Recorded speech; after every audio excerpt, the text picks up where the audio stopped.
بسم اللہ الرحمن الرحیم۔ دوستو السلام علیکم۔ دوستو، نیکی کا تعلق کسی مذہب سے نہیں ہوتا۔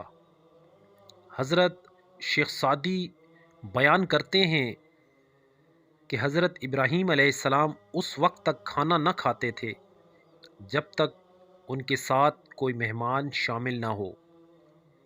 ایک مرتبہ ایسا ہوا کہ ایک ہفتہ تک کوئی مہمان آپ علیہ السلام کے گھر نہ آیا۔ آپ علیہ السلام مہمان کی تلاش میں خود ہی کئی مرتبہ گھر سے باہر تشریف لے گئے تاکہ اگر کوئی مسافر مل بھی جائے تو اسے اپنے گھر لے آئیں اور کھانے میں شریک کریں۔ ایک ہفتے کے اس فاقے نے آپ کو بے حد کمزور کر دیا تھا۔ بالآخر آپ علیہ السلام کو ایک ہفتے بعد ایک بیمار اور کمزور بوڑھا شخص مل گیا جو بھوک سے بے حال تھا۔ آپ علیہ السلام نے اسے کھانے کی دعوت دی تو وہ آپ علیہ السلام کے ساتھ بخوشی گھر چلا آیا۔ آپ علیہ السلام نے اسے نہایت عزت و احترام کے ساتھ دسترخوان پر بٹھایا اور اس کے آگے کھانا رکھا۔ جب کھانا شروع ہوا تو حضرت ابراہیم علیہ السلام نے حسب معمول بسم اللہ شریف پڑھی اور کھانا شروع کیا، جبکہ اس بوڑھے نے بسم اللہ نہ پڑھی۔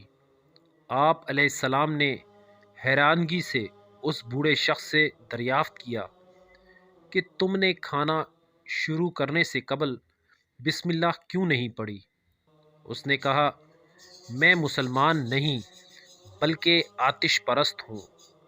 آپ علیہ السلام نے جب اس بوڑھے کا جواب سنا تو اسے دسترخوان سے اٹھا دیا اور دل میں افسوس کرنے لگے، میں نے ایک غیر مسلم کو اپنے دسترخوان پر بٹھایا اور اپنا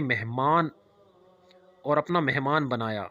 اللہ عز و جل نے حضرت ابراہیم علیہ السلام کی جانب وحی نازل کی اور فرمایا، اے خلیل علیہ السلام، ہم جانتے ہیں کہ یہ ہمارے بجائے آگ کو اپنا رب جانتا ہے اور اس کے آگے سر جھکاتا ہے، لیکن ہم اس کے باوجود اسے 100 سال سے رزق پہنچا رہے ہیں۔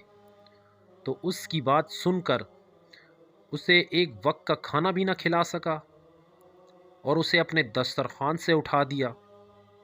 مقصود بیان حضرت شیخ سعدی رحمۃ اللہ علیہ اس حکایت میں بیان کر رہے ہیں کہ نیکی کا تعلق کسی مذہب سے نہیں ہوتا، نہ ہی نیکی کسی کا رنگ اور نسل دیکھ کر کی جاتی ہے۔ نیک کام کا صلہ اللہ عز و جل کی جانب سے ہے اور اللہ عز و جل جسے چاہے نیک کام کرنے کی توفیق عطا فرماتا ہے۔ پس کسی کے مذہب، رنگ اور نسل کو دیکھ کر نیکی کو ہرگز نہ چھوڑو۔ اللہ تعالی ہم سب کو نیک عمل کرنے کی توفیق عطا فرمائے۔